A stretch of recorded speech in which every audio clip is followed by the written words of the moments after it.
I moved into the new house on Cedar Avenue just over a month ago. Quiet street, friendly faces, manicured lawns. Everything felt safe, familiar. My neighbor, Mr. Turner, lived next door in the red brick home with the overgrown hedge. He seemed polite enough, a nod when leaving for work, a wave if I watered my plants too late in the evening. That's how it began. A week in, I started to notice odd things.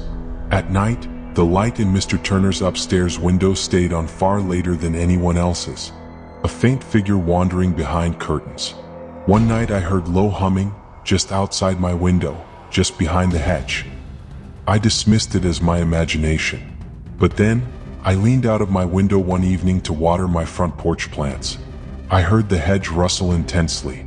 I looked. There was a silhouette standing there just beyond the hedge. It didn't move, it didn't speak. I froze. The silhouette vanished into the darkness. I knocked on Mr. Turner's door the next morning.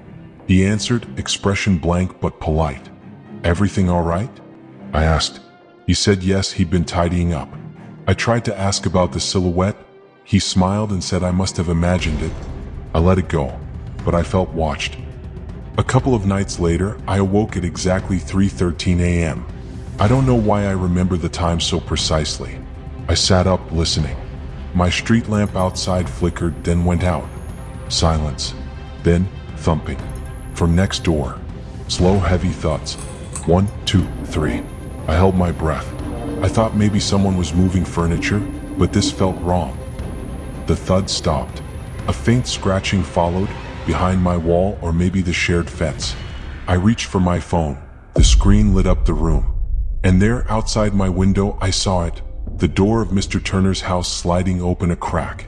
A figure in the doorway, its head tilted unnaturally. Then it slipped back inside, door closing quietly. I didn't sleep the rest of the night. When dawn came, I knocked again. Mr. Turner opened. This time there was a black smudge under his fingernails, I noticed as he waved goodbye.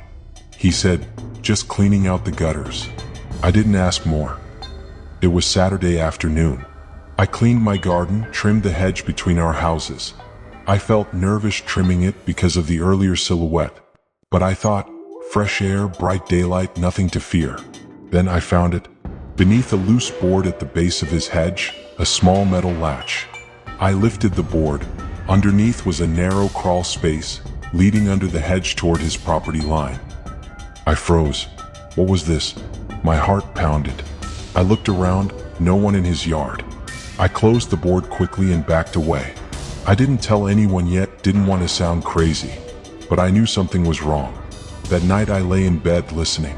At 2:47 a.m. the street was silent. Then a faint whispering coming from the hedge.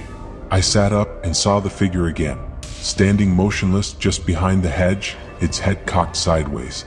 I gasped. It ducked behind the hedge. I ran to the window and saw the figure crawling slowly into Mr. Turner's yard, disappearing. I grabbed my phone and took a quick photo, but when I opened it, the figure was gone. Just darkness. My fingers shook. I decided I would confront Mr. Turner the next evening. I knocked on his door. He answered, smiling. I asked about the latch under his hedge. He chuckled. "Oh, that old thing? Drainage channel. Nothing to worry about." I pressed, "Why is the light always on upstairs? Why the thumping at night?" His smile slipped. His eyes turned cold. He said, "You shouldn't worry. People should leave things alone." I turned to leave. He reached out, placed a hand on my arm. It was icy. "Be careful outside after dark," he whispered. "You never know who's watching." I nodded and left. That night I couldn't sleep. Around midnight I heard footsteps on my roof. Slow, deliberate. I grabbed a flashlight, went to the attic hatch. I opened it. Silence. The roof ladder rattled. I looked out the attic window. On the edge of the gutter, I saw footprints in the grime pointing toward the neighbor's house. I screamed. I ran downstairs, locked all doors. I heard the back door knob turn. I darted into my bedroom, hid under the bed. The knob stopped turning.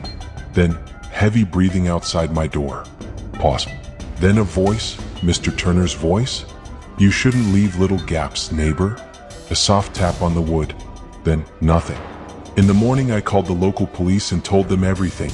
The latch under the hedge, the door always open, the crawling figure, the rooftop footsteps. They came. They searched next door. His house had no one living in it. The police discovered the living room couch had been recently used. In the attic showed signs someone had been living there for days. They found surveillance photos from his house that included nights where people walked past my house. They found the metal latches I had described. Mr. Turner? He was gone. The mail piled up. His car was gone. When I look next door now, the lawn is untouched. The window's empty. I still see the upstairs lights sometimes flicker though, just late at night.